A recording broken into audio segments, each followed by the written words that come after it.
ঢাকা ইউনিভার্সিটির একটা ছেলেকে যদি প্রশ্ন করা হয় পড়ালেখা শেষ করে তোমার স্বপ্ন কি, বলে ভালো একটা জব করা। জগন্নাথ ইউনিভার্সিটির একটা ছেলেকে যদি প্রশ্ন করা হয় পড়ালেখা শেষ করে তোমার স্বপ্ন কি, বলে ভালো একটা জব করা।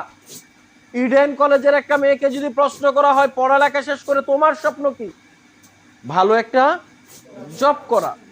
ঢাকা ইউনিভার্সিটির ওই ছেলেটাকে যদি আবারও প্রশ্ন করা হয় বাংলাদেশে যদি 100 জন ধনী ব্যক্তির নামের তালিকা করতে বলা হয় কতজন পাওয়া যাবে চাকরিজীবী, বলে একজনও নাই।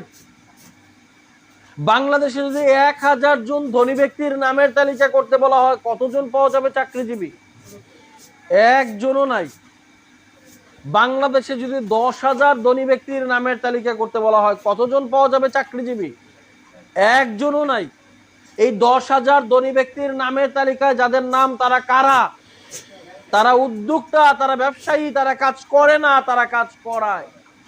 তাহলে আপনি কেন ঢাকা ইউনিভার্সিটির স্টুডেন্ট হয়ে উদ্যোক্তা হওয়ার স্বপ্ন দেখেন না? বলে ভাই আমি এত কিছু জানি না, আমার একটাই স্বপ্ন ভালো একটা জব করা। ঢাকা শহরে যে এত মানুষ পার্সোনাল গাড়ি মেনটেন করে কত পার্সেন্ট গাড়ির মালিক চাকরিজীবী, বলে 1 থেকে 2%। বাকি 98% কারা?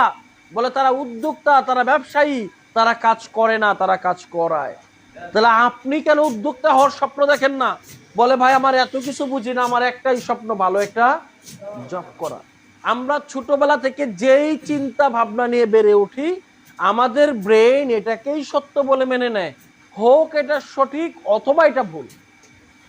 হ্যালো, আমাদের জীবনে ব্যর্থ হওয়ার পিছনে সবচেয়ে বড় কারণ আমাদের ভুল চিন্তা ভাবনা, আমাদের ভুল বিশ্বাস।